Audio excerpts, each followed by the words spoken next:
¿Qué tal? Les habla Jorge Gestoso. En el programa de hoy, el panorama rumbo a las elecciones de México con otra notable invitada, Claudia Mendoza Antúnez, catedrática, académica y doctora en Derecho directamente desde Morelia. Claudia Mendoza Antúnez, una cálida bienvenida al programa. Muchas gracias, Jorge. Muchas gracias por la invitación. Quienes nos acompañan, muchas gracias. El presidente Andrés Manuel López Obrador cuenta con un nivel de aprobación muy alto y hay también consenso de que su carisma y su personalidad tiene mucha importancia.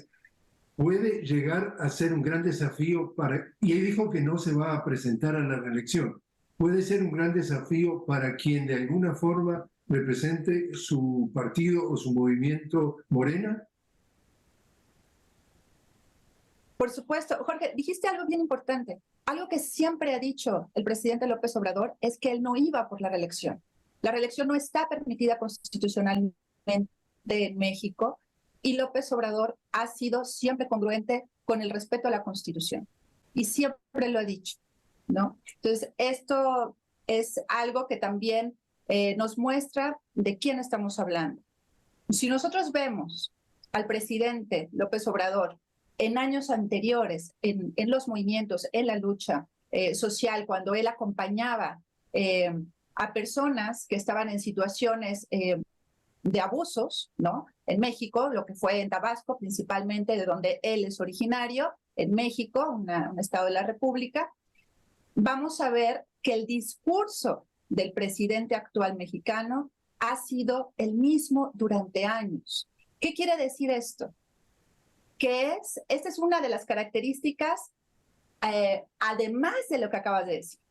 Carismático, sí, pero sobre todo muy cercano a las personas, muy cercano a la problemática social. No es una cuestión que haya surgido desde hace unos años o justo para las elecciones, por ejemplo, de 2018. Es un movimiento y él representa un movimiento que viene desde décadas, desde generaciones, tal vez desde los abuelos, de quien está hablando ahorita, desde su servidora, Jorge, los padres también han luchado por este cambio social, ¿no? Entonces, sí es un reto, definitivamente es un reto para los futuros, las futuras, en este caso, una futura aspirante a la candidatura por el partido de Morena. En efecto, sí es un reto muy grande. Yo creo que no debemos esperar a tener otro presidente con las características que tenemos ahora. Nosotros vivimos un momento histórico en México, fundamental, importantísimo, pero como dije hace rato, Jorge, lo importante es el proyecto, ¿no? La continuidad del proyecto. Eso es lo que tenemos que cuidar. Y hasta el momento, los candidatos que se perfilan, digamos, como posibles reemplazantes, ¿cuál es tu lectura de quiénes son y qué posibilidades le ves tú, o por lo menos si hay alguna tendencia a mostrar que lo que tiene que ver con la intención de voto se vuelca más a uno o a otra? Por supuesto, si hablamos de los aspirantes a la candidatura del partido de donde viene este movimiento que trajo a la presidencia Andrés Manuel López Obrador, el partido Morena, exclusivamente, pues creo que la lucha ahí estaría, la decisión va a estar entre Claudia Sheinbaum y Marcelo Ebrard. Marcelo Ebrard siendo el ex canciller, el ex ministro de Relaciones Exteriores, y en el caso de la aspirante, cuéntanos un poco de dónde viene su referencia. Sí, exactamente. Claudia Sheinbaum era jefa de gobierno hasta hace poco tiempo para poder contender a la candidatura del partido Morena. Ella dejó su puesto como jefa de gobierno de la Ciudad de México y Marcelo Ebrard, también canciller, secretario de Relaciones Exteriores de México, con un excelente trabajo, por supuesto, también dejó su cargo para contender a la candidatura por el partido Morena a la presidencia. ¿no? Entonces, sus trabajos, bueno, su trayectoria yo creo que es indudable, tanto de Claudia Sheinbaum como de Marcelo Ebrard. Sin embargo, sí hay algunas diferencias, ¿no? Que es oportuno mencionar. Me hablabas, Jorge, de las tendencias. Creo que las tendencias, bueno, están medio parejas por ahí, pero esas tendencias, insisto, van acercando a Marcelo con Claudia. Creo que Claudia Sheinbaum sigue en varias tendencias más arriba todavía, ¿no? Que Marcelo Ebrard. Y creo que eso refleja también el trabajo que ha hecho en la Ciudad de México y el perfil que ha mostrado, ¿no? Entonces hay que estar cerca de las propuestas. Las propuestas son tal vez más cercanas al proyecto como un aspecto central, ¿no? De lo que pretende o lo que propugna Claudia Sheinbaum, el proyecto de transformación nacional, la cuarta transformación, que así se le ha llamado, con el principio que López Obrador le ha bautizado como humanismo mexicano, ¿no? El humanismo mexicano, donde dice el presidente López Obrador, primero los pobres y no a la corrupción, ¿no? Como aspectos principales. Estos aspectos los ha destacado en sus propuestas Claudia Sheinbaum, por ejemplo. Marcelo Ebrard ha destacado, por supuesto, también aspectos importantes que tienen que ver con la seguridad. Últimamente sacó una propuesta muy fuerte en relación, y también que suscitó varias críticas, ¿no? En relación a la seguridad, y alguna otra propuesta sobre la continuidad de la cuarta transformación, pero que también suscitó varias críticas, ¿no? En el caso de la oposición, es decir, también tratando de anticiparnos a por qué temas puede centrar, digamos, su ofensiva la oposición.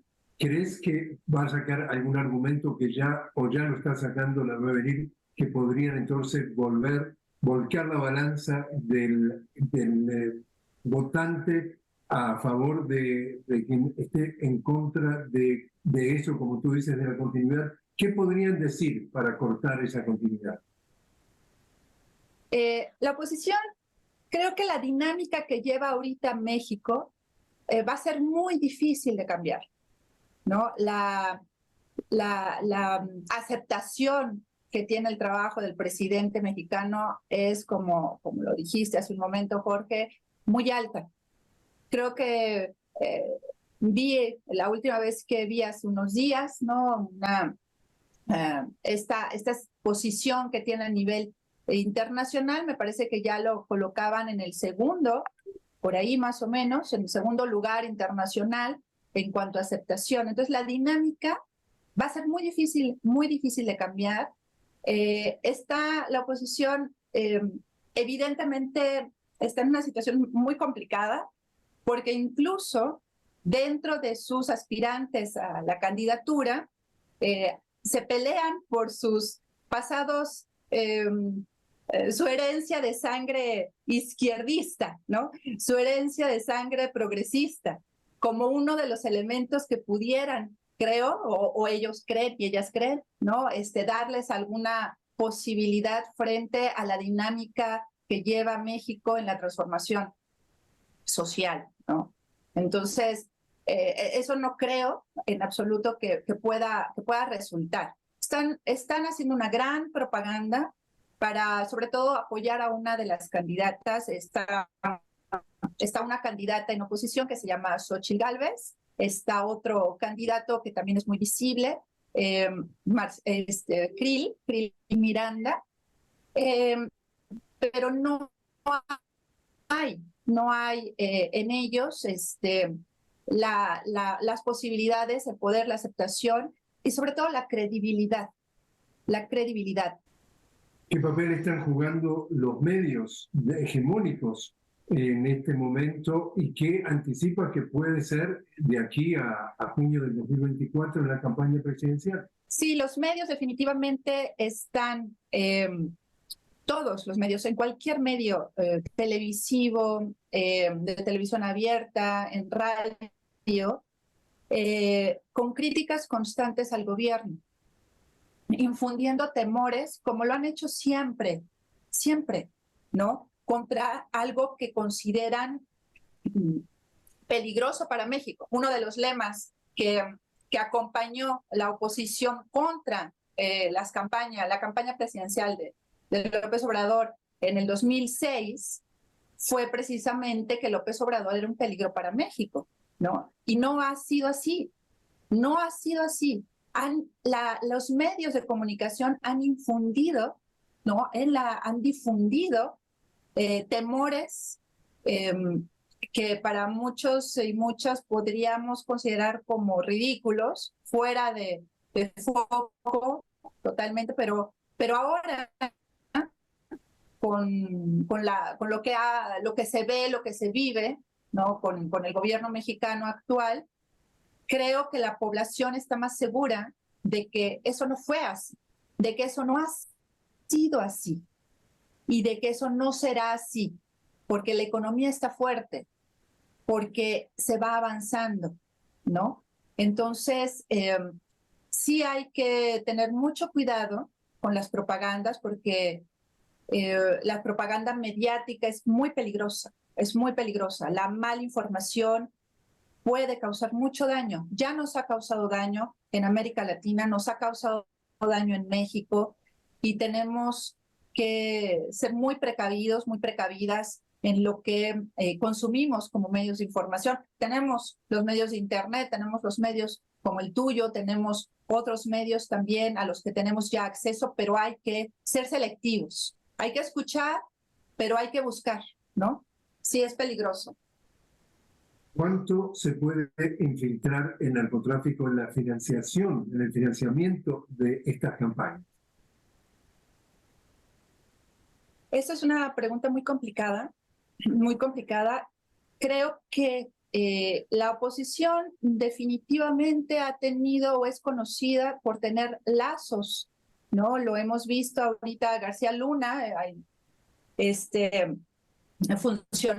alto funcionario de seguridad pública de gobiernos pasados, de los 2 sexenios anteriores, ya sentenciado en Estados Unidos, ¿no? Por esos nexos y por esas actividades con el narcotráfico. Entonces, podemos esperar ya con esos antecedentes que la oposición o tiene relaciones muy cercanas y, por supuesto, financiamiento con estos grupos.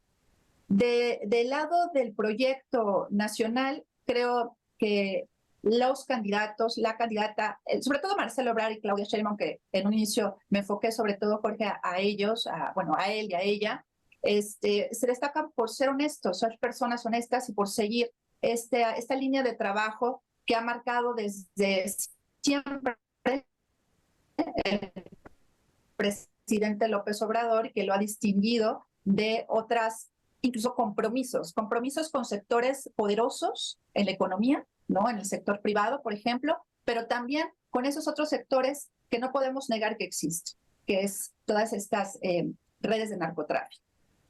Él no tiene miedo y ha seguido, ¿no? Su trabajo sin tener esos nexos. Creo que Claudia Sheinbaum y Marcelo Ebrard han llevado a cabo un trabajo y una labor también libre de todo tipo de compromisos con estos sectores. Y creo que en ese sentido podemos estar confiados y confiadas en ese trabajo y en esa línea que sobre todo apuesta por la legitimidad, apuesta por el apoyo de la gente. Y eso es lo único que nos puede sacar y salvar de esas negociaciones, si queremos llamarlo así, de estos sectores de narcotráfico. Claudia, te invito a hacer una pequeña pausa.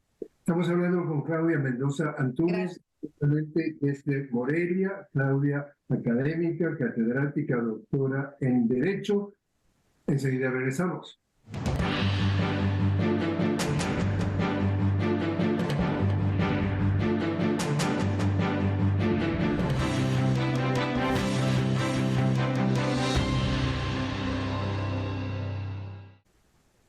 Continuamos hablando con Claudia Mendoza Antúnez, directamente desde Morelia, sobre el proceso electoral en México. Claudia, ¿va a haber más jóvenes votantes en esta elección?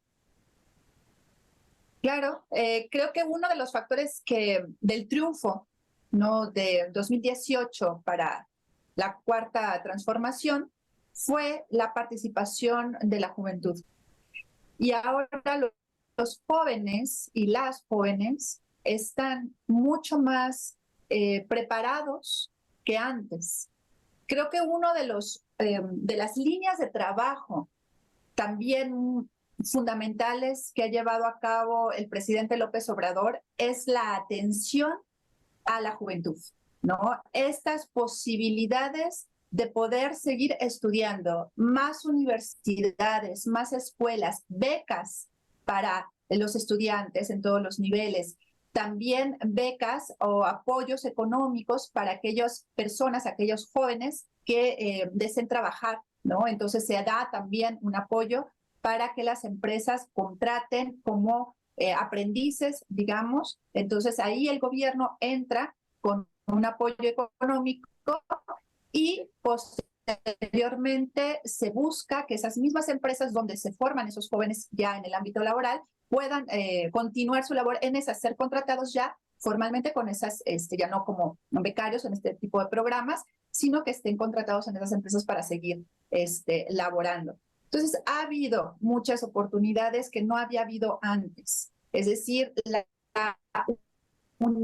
universalización de derechos para la juventud, darles a la juventud una posibilidad de decidir, de tener un futuro, de decidir si van a trabajar o si van a estudiar, de decidir, en lugar de tener ese tentación, por decirlo de alguna manera, o necesidad también de buscar la vida o de buscar oportunidades en el crimen organizado, darles oportunidades de vida a los jóvenes, eso es algo fundamental, no solamente a la juventud que lo merece, ya sabes, Jorge, esta meritocracia que nos ha contaminado, muy capitalista, que espera que si mereces algo, pues entonces lo obtendrás a pesar de todas las dificultades, ¿no? Pero no todas las personas logran salir de situaciones que les son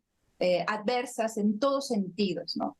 Las circunstancias materiales de las personas determinan en mucho esas posibilidades de vida.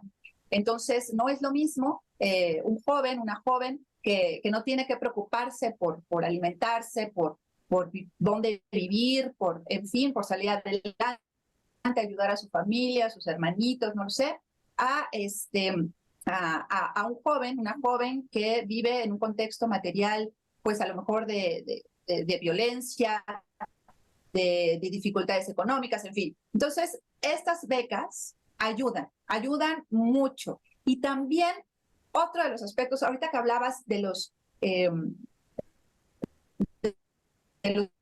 medios de comunicación y de las propagandas también adversas, porque es propaganda, no es información, en relación a las críticas que se han dado a López Obrador y a su gobierno.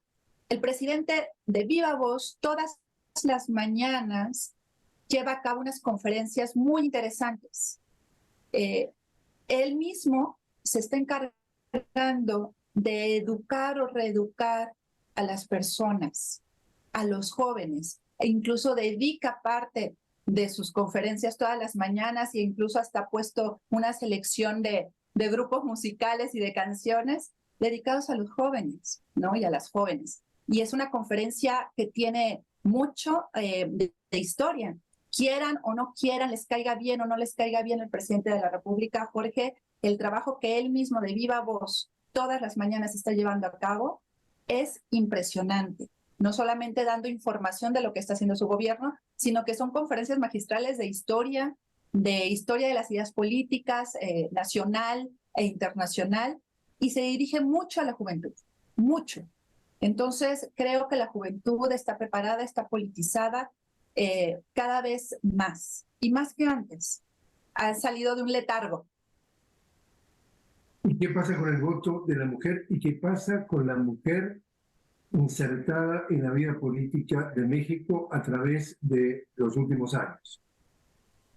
Pues otro de los aspectos fundamentales de este gobierno que hay que mencionar y que tiene mucho que ver con la continuidad del proyecto de la Cuarta Transformación es que no había habido antes tantas mujeres en un gabinete. Desde el inicio del gobierno del presidente López Obrador, no había habido nunca antes en la historia de México tanta participación de mujeres en altos puestos de gobernabilidad, ¿no? Entonces, esto se tiene que replicar, se ha buscado replicar a lo largo, en todas las escalas de la función pública.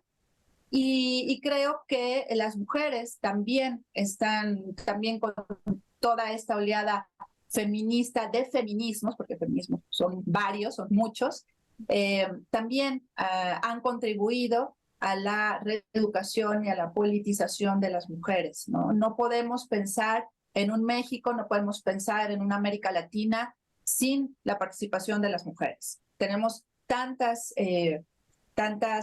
personalidades, mujeres, que han puesto a América Latina y siguen poniendo a América Latina en la discusión internacional, que creo que eso, pues no habría ninguna discusión en ese sentido. El voto de las mujeres está puesto porque la participación de ellas está ahí. Estamos caminando con el proyecto de nación de la Cuarta Transformación. ¿Cuál es la situación de los grupos indígenas, ya sea políticamente o socialmente en la vida del país? Pues los pueblos indígenas están en una situación en estos momentos de coordinación, de articulación, porque, bueno, desgraciadamente toda esta colonialidad que se dio desde la invasión, ¿no? Extranjera a nuestra América, a nuestras tierras de Abya Yala, pues provocó que los pueblos indígenas estuvieran invisibilizados y que se les fuera negada la participación política en la construcción de los estados independientes en nuestra América. Es un término que Aníbal Quijano, un profesor peruano, denominó como colonialidad del poder, ¿no? Entonces, esa reproducción de la colonialidad, esos principios que rigieron en esa época de la invasión, fueron después de la independencia reproducidos por esos sectores que se mantuvieron en el poder y que fueron aquellos que construyeron las bases de los estados que sufrimos de alguna manera durante tantos siglos, ¿no? Y que si nosotros vamos descubriendo los antecedentes de las familias, incluso que siguen manteniendo poderes y privilegios en América Latina, vamos a descubrir también que son resultado de esa reproducción de la colonialidad del poder. Apenas desde 1992, en la Constitución mexicana, los pueblos indígenas existen en la Constitución. No existían antes.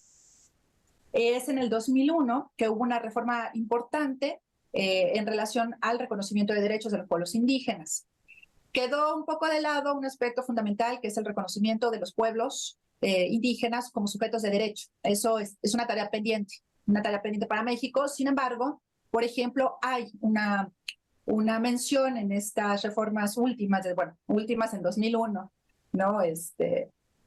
Donde se reconoce la existencia del pluralismo jurídico, es decir, se reconoce que los pueblos indígenas, algo que ya se tiene avanzado, por ejemplo, en Colombia, por supuesto Bolivia, Ecuador, etcétera. Se reconoce que en México los pueblos indígenas tienen sistemas normativos propios, tienen derecho propio, ¿no?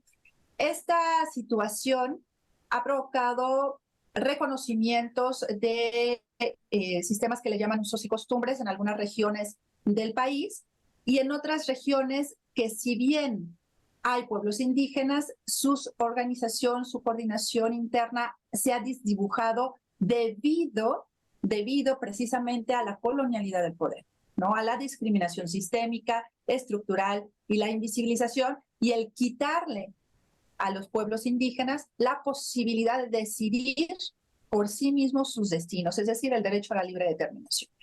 Entonces, en estos momentos se están llevando procesos muy importantes de articulación al interior de los pueblos. Y eso también tiene que ver con la importancia de la continuidad, ¿no? La continuidad y la necesidad de limpiar de corrupción todavía muchos lugares en el gobierno y sobre todo aquellos que se dedican a la garantía de los derechos de los pueblos indígenas, ¿no? Pero hay muchas situaciones en estos momentos, muchas articulaciones al interior de diferentes pueblos en diferentes regiones. En México, ahorita estuve hace días en Nahuatzen, que llevan un proceso importante por sí mismos de reconocimiento ante el Estado y de articulación interna para poder retomar lo que les fue arrebatado a lo largo de los siglos. Claudia Mendoza Antúnez, muchísimas gracias por haber estado con nosotros. Muchas gracias, Jorge, por la invitación. A sus órdenes, como siempre.